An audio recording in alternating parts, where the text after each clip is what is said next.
का ऐलान भी किया है। मृतकों के परिजनों को 5-5 लाख रुपए मुआवजा देने की बात सरकार ने कही है। घायलों के परिजनों को 50-50 हजार मुआवजा दिया जाएगा। झांसी के मेडिकल कॉलेज में ये आग लगी थी। लक्ष्मीबाई मेडिकल कॉलेज के शिशु वार्ड में ये आग लगी। झांसी मेडिकल कॉलेज में आग की वजह से ही 10 बच्चों की जान चली गई। कुछ बच्चे तो इतनी बुरी तरह से झुलस गए कि उनकी पहचान तक नहीं हो पाई है। धुआं इतना भर गया था कि फिर वहां पर रेस्क्यू करना पॉसिबल हुआ ही नहीं। आग की लपटें चारों तरफ घिर चुकी थी। 10 मासूम बच्चों ने दम तोड़ दिया। बहुत से ऐसे बच्चे जिन्हें क्रिटिकल कंडीशन में अस्पताल में भर्ती कराया गया। करीब 50 के करीब इस वार्ड में बच्चे भर्ती थे और कईयों की स्थिति क्रिटिकल बनी हुई थी। विजय कौशिक जी, यहाँ पर मुआवजे का मरहम लगाने की कोशिश जरूर हो गई है, लेकिन वो 10 परिवार रो रहे हैं, बिलख रहे हैं और उनके जरिए पूछा जा रहा है कि भाई हमारी गलती क्या थी जो हमारे मासूमों ने यूं दम तोड़ दिया। कई दादा दादी हैं, कई नाना नानी हैं, कई तो माँ ऐसी हैं जिन्होंने अपने बच्चों की शक्ल तक देखी नहीं थी। वो कह रही थी जैसे ही बच्चा पैदा हुआ क्रिटिकल था, इसीलिए हमने तो वहां पर छोड़ दिया था इनके भरोसे कि अब ठीक होकर ही घर ले जाएंगे, लेकिन अभी सिर्फ रो रहे हैं, बिलख रहे हैं लोग। रचना जी, सच्चाई तो ये है जीवन की कि एक कहावत है कि जिसके पैर न फटी बिवाई वो क्या जाने पीर पर आई। आज इन बच्चों की बात कर ले हम, चाहे हम देश में अन्य घटनाओं की बात कर लें। झांसी तो मान लीजिए कोई एक जिला होगा उत्तर प्रदेश का जो देश की राष्ट्रीय राजधानी है। आपको याद हो अभी कुछ दिन पहले वहां इसी तरीके से बच्चों की मौत हुई थी। नवजात बच्चे जो कि नर्सरी में रखे गए थे, उसमें आग लगने से इस तरह की घटना हुई और बच्चे मारे गए। इसी तरीके से न केवल ये घटनाएं, आप देखें पिछले दिनों एक कोचिंग इंस्टीट्यूट के बेसमेंट में पानी भरने से जो आईएएस आईपीएस की तैयारी कर रहे थे बच्चे, वो उस गंदे पानी में डूबकर मर गए। तो देश में इस तरह की घटनाओं की बाढ़ आई हुई है। देश में सैकड़ों लोग रोजाना रोड एक्सीडेंट में जान गंवा रहे हैं। बातें बड़ी लंबी चौड़ी की जाती हैं राजनीतिक तौर पर। अभी पिछले दिनों एक केंद्रीय मंत्री है भाजपा के, उन्होंने एक शॉपिंग मॉल बनवाया और उस शॉपिंग मॉल के बाहर आपको ये जानकर हैरानी होगी कि राष्ट्रीय राजमार्ग पर अवैध रूप से कट बना दिया। जबकि आज के अखबारों में खबरें ये हैं कि अवैध कटों के कारण हरियाणा भर में सैकड़ों जाने जा रही हैं। वही स्थिति पूरे देश में है। जिसका जहां मन करता है राष्ट्रीय राजमार्ग पर अवैध कट बना लेता है, पेट्रोल पंप के लिए या होटल के लिए या दूसरी चीजों के लिए। सैकड़ों लोग मर रहे हैं, सरकार कहां सो रही है। इसी तरीके से हॉस्पिटल्स की बात ले लें हम। भाई अगर वहां पर जो अग्निशमक जो भी उपकरण रखे हुए थे, हर डिपार्टमेंट में एक प्रोसीजर होता है। जब कोई खरीद होती है तो उसमें उसकी एक्सपायरी डेट का भी जिक्र होता है। तो पहले से पहले ही सारी तैयारियां होती है।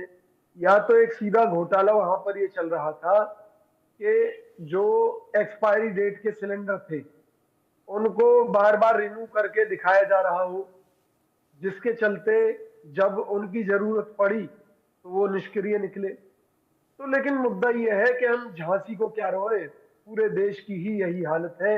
और अगर यहाँ पर कांग्रेस की सरकार होती उत्तर प्रदेश में या सपा की सरकार होती, जब आप भाजपा का विधवा विलाप देखते, और आज अगर विपक्ष ये कह रहा है कि भाई ये जो है प्रशासन की भूल है, ये सरकार की गलती है, तो इसमें राजनीति दिखाई दे रही है भाजपा प्रवक्ता भाई साहब को। तो मुद्दा ये है, क्या विपक्ष सवाल न उठाए?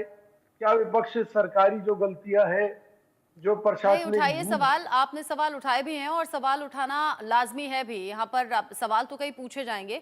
आपने सारी बातें ठीक कही, लेकिन मुझे आपका ये वर्ड पसंद नहीं आया, विधवा विलाप। तो ऐसे शब्दों से बचा कीजिए। ऐसे शब्दों से इसलिए भी बचना चाहिए क्योंकि जो महिलाएं वाकई में विधवा हैं वो कनेक्ट करती हैं और इमोशनली हर्ट होती हैं, और तो हमें ऐसे शब्दों से बचना चाहिए। बाकी आपकी सारी मैं बातें ठीक अपने इन हैं कि शब्दों के अगर, लिए आपसे माफी मांगता हूँ, ठीक है, लेकिन मेरे कहने का अर्थ ये है, समझ गई मैं कि जो अगर आपकी भाजपा। सरकार होती तो फिर बीजेपी आपसे सवाल करती। और ये बहुत ही ऑब्वियस सी चीज है कि जो सत्ताधारी पार्टी होती है उससे सवाल पूछे जाते हैं और विपक्ष ऐसे सवालों को और रह रहकर उठाता है। लेकिन जो अभी तक की पड़ताल में देखिए, उप मुख्यमंत्री की तरफ से जांच के आदेश दे दिए गए हैं। 3 स्तर पर यह जांच होगी। स्वास्थ्य विभाग करेगा, पुलिस करेगा, मजिस्ट्रेट की निगरानी में जांच होगी। लेकिन साथ ही साथ इंडिया न्यूज की पड़ताल में पाया गया कि जो वहां पर फायर सेफ्टी इंतजाम थे वो प्रॉपर नहीं थे। वहां पर जो फायर सेफ्टी सिलेंडर थे उनमें डेट एक्सपायरी थी, यानी वो जो हर साल मेंटेनेंस होता है वो नहीं हुआ था, गैस रिफिल नहीं कराई गई थी। इन सभी के बीच में झांसी की घटना पर प्रधानमंत्री मोदी ने भी दुख जताया है। पीएम ने पीड़ित परिजनों के लिए अपनी संवेदनाएं व्यक्त करते हुए पोस्ट किया है और इस पोस्ट में प्रधानमंत्री नरेंद्र मोदी ने लिखा है कि मैं बड़ा व्यथित हूं, बड़ा मैं दुखी हूं। 10 बच्चों की हमने यहां पर जिंदगी जाते हुए देखा है और ये खबर जैसे ही सुबह सुबह सामने आई ये बड़ा परेशान कर देने वाली थी। पहले मुख्यमंत्री और फिर अब प्रधानमंत्री की तरफ से भी इस घटना को लेकर दुख जताया गया है। पीएम मोदी ने पीड़ित परिजनों के लिए अपनी संवेदनाएं प्रकट करते हुए पोस्ट भी किया है। रत्नाकर जी, मुख्यमंत्री, प्रधानमंत्री संवेदनाएं जाहिर कर रहे हैं, विपक्षी पार्टियों के नेता संवेदनाएं जाहिर कर रहे हैं। ये खबर ही ऐसी है कि खबर पहुंचाते हुए भी सीना बड़ा भारी है और बहुत दिल पर जोर पड़ रहा है कि 10 मासूमों ने कितना तड़प कर अपनी जान दी होगी। वो पीड़ित परिवार कैसे इस दुख को अपने में संभालने की कोशिश कर रहे होंगे। ज्यादा जिम्मेदारी इसलिए भी बन जाती है कि कोई प्राइवेट अस्पताल ये नहीं था, ये झांसी मेडिकल कॉलेज है। यहाँ पर जांच भी होनी चाहिए और फिर एक्शन इतना कड़ा होना चाहिए कि बाकी के लिए एग्जाम्पल सेट हो। बिल्कुल बिल्कुल, देखिए निश्चित रूप से घायलों को जो है सर्वोत्तम इलाज के लिए जो है नजदीक के अस्पतालों में भेजा गया है और सरकार और प्रशासन पूरी तरह से यह कोशिश कर रही है कि जितना जल्दी हो सके इन लोगों को जो राहत का कार्य है, जो राहत की सामग्री है वो पहुंचाया जाए। और निश्चित रूप से यह बहुत ही मार्मिक और दुखद घटना है। सब लोग व्यथित हैं, स्वयं प्रधानमंत्री जी ने भी अपना दुख व्यक्त किया है। और देखिए, ये जिम्मेदारी और जवाबदेही तो हमारी बनती है और हम पूरी तरह से इस जवाबदेही को सिर माथे पे लेते हैं और निश्चित रूप से आगे इस तरह की घटना हो उसके लिए जांच में जो भी दोषी पाए जाएंगे उनके ऊपर सख्त से सख्त कार्रवाई की जाएगी और अन्य हॉस्पिटल्स जो भी हैं उनके ऊपर भी इस तरह जो लापरवाही बरतने का देखा गया है उसमें सारा उसमें जांच की जाएगी और कहीं भी इस तरह की घटना न हो इसके लिए पूरी तरह से चौकस रखा जाएगा। लेकिन मैं पूछना चाहूंगा, समाजवादी पार्टी और कांग्रेस पार्टी यहाँ पे बैठ करके जो राजनीति करने का काम कर रही है, मैं पूछना चाहूंगा कि देखिए कहीं ना कहीं हम तो अपनी जिम्मेदारियों को निभाने के लिए हर अथक प्रयास कर रहे हैं और जनता के प्रति हमारी संवेदना भी है, लेकिन याद दिलाना चाहूंगा यही अखिलेश जी की सरकार प्रयास की। कर रहे हैं आप? क्या रोड एक्सीडेंट खत्म हो गए? क्या आपने इस तरह की घटनाओं पर रोक लगा दी? इससे पहले भी ऑक्सीजन की कमी थी। विजय कौशिक जी अभी इसी घटना पर रहते हैं। बिल्कुल सही बात है कि लोगों की जाने जाना अभी बंद नहीं हुई है और मुझे तो लगता है ये कभी हो भी नहीं सकता। रोड एक्सीडेंट्स भी होते हैं, उसमें आम लोगों की खुद की अपनी भी गलती होती है।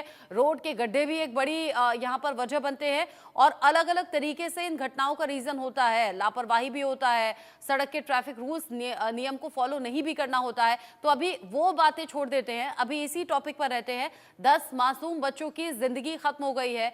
कई ऐसे बच्चे जो शायद कुछ घंटे के थे, कुछ दिन के थे और माता पिता ने या परिवार वालों ने सोचा भी नहीं था कि ऐसा हो जाएगा।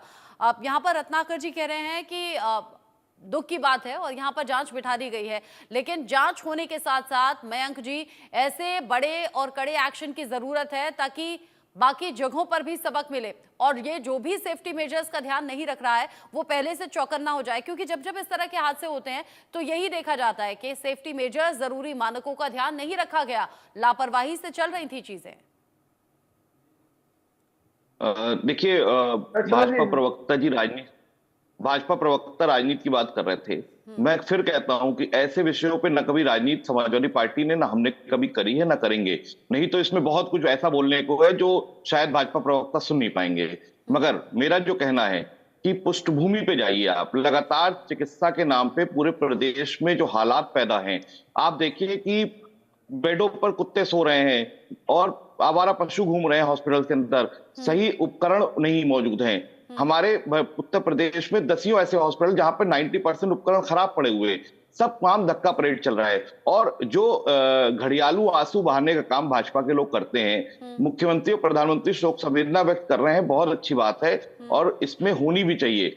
मगर उन शोक संवेदनाओं के बाद क्या वो पूरे प्रदेश की चिकित्सा व्यवस्था को ठीक करने का भी काम करेंगे। जो मासूम बच्चे जिनकी जान चली गई, उनके दुख को हम शायद 0.1% भी समझ नहीं पाएंगे। हाँ। उनके परिवार के दर्द को नहीं समझ पाएंगे। हमें समझना चाहिए कि राजनीति बहुत छोटी चीज है। किसी के जान चले जाना, मासूमों की जान चले जाना, एकदम बेगुनाहों की सेंसिबल जान बात चले आपने जाना, कही है, एकदम सेंसिबल बात रचना आपने जी, कही है और जिनकी बिल्कुल मैं जान- एग्री करती हूँ इस जिनकी चीज से। जान की- रत्नाकर जी, मयंक जी ने एकदम रचना ठीक जी- कहा है कि शायद उन परिवारों रचना का जी, दर्द मेरा हम एक 1% सवाल भी ना ले समझ पाए। लीजिए। हाँ विजय जी, आप रिएक्ट कीजिएगा, आप एक रिएक्ट सवाल। कीजिएगा, आप रिएक्ट कीजिएगा, मेरा एक सवाल लेकिन है। साथ ही साथ, हाँ आप सवाल पूछ लीजिएगा, लेकिन साथ ही साथ मयंक जी ने एक बात बिल्कुल ठीक कही है। सरकारी अस्पतालों का हाल किसी से छिपा नहीं। कभी सांड अस्पताल में घुस जाता है, कभी कुत्ते घूमते हुए हॉस्पिटल के बेड पर बैठे हुए नजर आते हैं, कभी चूहे वहां पर नजर आते हैं। शवों को कुतरने की भी कई घटनाएं ऐसी हैं जो बड़ी अमानवीय तरीके से सामने आई हैं। कभी स्ट्रेचर नहीं मिलता, कभी जरूरी इंतजाम नहीं होते, कभी हॉस्पिटल पर इतने इंतजाम नहीं होते, या फिर गरीबों को वहां भर्ती नहीं किया जाता। कई बार रोड पर डिलीवरी हो जाती है। इन सभी बातों पर भी ध्यान स्वास्थ्य विभाग का और सरकार का, प्रशासन का होना चाहिए। विजय जी, आप जल्दी से सवाल पूछ लीजिए ताकि रत्नाकर जी जवाब दे पाए। मेरा यूपी सरकार से और माननीय मोदी जी से, दोनों से एक सवाल है। पिछले दिनों उत्तर प्रदेश की एक 10वीं 12वीं बिल्डिंग पर आग लग गई फ्लोर पर, तो फायर ब्रिगेड के पास उस 10वीं मंजिल तक पहुंचने तक के लिए सीढ़ी तक का सिस्टम नहीं था।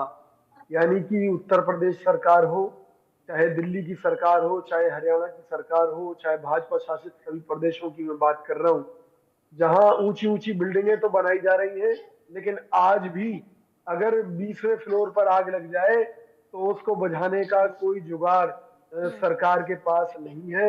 मेरा ये सवाल है, इतनी घटनाएं आगजनी की होने के बाद भी सरकार बताए कि उसने क्या इंतजाम किए हैं कि अगर किसी बिल्डिंग के 20वें फ्लोर पर आग लग जाए तो उसे बुझाने के लिए इनके पास कोई जो फायर का जो सिस्टम है 20वीं मंजिल तक पहुंचने के लिए, वो ठीक है। क्या आज तक ये उपलब्ध ठीक करा है, पाए? इस सवाल का जवाब रत्नाकर जी दीजिए। ऐसे साथ ही साथ घटनाएं ये तो कई कहिए, आगजनी की। साथ ही साथ ये भी बताइए, झांसी मेडिकल कॉलेज में ही जांच के आदेश होंगे या फिर पूरे प्रदेश की स्वास्थ्य व्यवस्था भी दुरुस्त की जाएगी? जब अस्पताल और मेडिकल कॉलेज खुद ही बीमार हैं तो बीमारों का इलाज क्या होगा? देखिए, सबसे पहले तो मैं ये बताना चाहता हूँ, जो आज ये इस तरह की बातें कह रहे हैं, कुछ एक हॉस्पिटलों में अगर सांड घुस गए हैं या कहीं पे कुछ इस तरह के चूहा कतरने की घटनाएं आई हैं, उससे मैं इनकार नहीं करता हूँ। कुछ एक लेकिन मैं बीच में बोला नहीं भाई साहब, बोलने लेने दीजिए। लेकिन कहने के लिए मेरे पास बहुत सारे हैं कि समाजवादी पार्टी की सरकार में क्या क्या होते थे और क्या क्या जो है लापरवाहियां बरती जाती थी। आपको याद होगा कुंभ में किस तरह से सैकड़ों लोगों की जान, घड़ियाली आंसू बहा रहे हैं आप लोग। अभी बीच में मत घड़ियाली बोलिए आंसू। मयंक जी, बीच में मत बोलिए। विजय जी, बीच में मत बोलिए। रत्नाकर जी जवाब दे रहे हैं, एक बार सुन लीजिए। नहीं, मैं वही कह रहा हूँ, कहने के लिए बहुत सारी चीजें होती थी कि समाजवादी पार्टी में किस तरह से हॉस्पिटल के बाहर लोग तड़प कर मर जाते थे और उचित इलाज के कारण, और हॉस्पिटल्स और बेड नहीं रखे। आज भारतीय जनता पार्टी के शासनकाल में हर जिले में एक अस्पताल बनाया जा रहा है, जिसकी वजह से वहां के नियर बाई के जितने भी लोग होते हैं उस अस्पताल में इलाज कराने के जाते हैं और इलाज करा सकते हैं। और आज जो आयुष्मान योजना या अन्य योजनाओं के तहत लोगों को बेनिफिट देने का काम भारतीय जनता पार्टी की सरकार द्वारा किया जा रहा है। तो ये सारी सुविधाएं प्रदान की जा रही। हाँ, मैं इसे इनकार नहीं कर सकता और जवाबदेही और जिम्मेदारी भी लेता हूं कि इस तरह की लापरवाही भविष्य में बिल्कुल नहीं होनी चाहिए। और हमारी जिम्मेदारी है, जवाबदेही है कि आने वाले समय में पूरे जितने भी हॉस्पिटल्स हैं उस हॉस्पिटल्स में इस तरह के इंस्ट्रूमेंट जो है, जो एक्सपायर हो गए हैं, उसकी भी जांच होगी और जहां पे कोई लापरवाही बरती जाएगी उनको सख्त से सख्त कार्रवाई भी करेंगे, हम करेंगे। और लोगों को भरोसा है कि ये योगी जी की सरकार में होगा। लेकिन ऐसा भरोसा ये समाजवादी पार्टी की सरकारों में नहीं होता था। तो क्या जहां पे लोग दोषी लोगों के भी घर तोड़वाएंगे क्या आप? ये और बता दीजिए। हॉस्पिटल में जो इस घटना में दोषी पाए जाएंगे, क्या उनके घरों को योगी सरकार तोड़वा देगी? ना हॉस्पिटल था, ना और जवाब दे व्यवस्था होती थी। लोग जो है हॉस्पिटल के बाहर ही तड़प कर मर जाते थे। ऐसी परिस्थितियां समाजवादी पार्टी के साथ इस बात में कोई दो राय नहीं है कि सरकारें बदल जाती हैं, लेकिन सरकारी अस्पतालों की हालत दुरुस्त उस तरीके से नहीं होती जैसे आम लोग उम्मीद करते हैं, और सबसे ज्यादा इसमें प्रभावित होते हैं गरीब तबके के लोग। बहरहाल झांसी में जो घटना हुई है बहुत दुखी कर देने वाली है, बहुत व्यथित कर देने वाली है, और हम उम्मीद करते हैं कि जल्द से जल्द जांच हो, जो जिम्मेदार हैं उनके खिलाफ कड़ा एक्शन लिया जाए और जो व्यवस्थाएं अब तक दुरुस्त नहीं थी उन्हें आगे के लिए दुरुस्त किया जाए। बहुत शुक्रिया आप तीनों का। चूंकि मयंक जी वक्त नहीं है। आप तीनों का ही शुक्रिया इंडिया न्यूज पर साथ में जुड़ने के लिए। बड़ा दुखद ये हादसा है, 10 मासूम बच्चों की जान चली गई है और बाकी बच्चे डॉक्टर्स की निगरानी में इलाज उनका जारी है। जो अपडेट होगा आगे पहुंचाएंगे। एक ब्रेक का वक्त।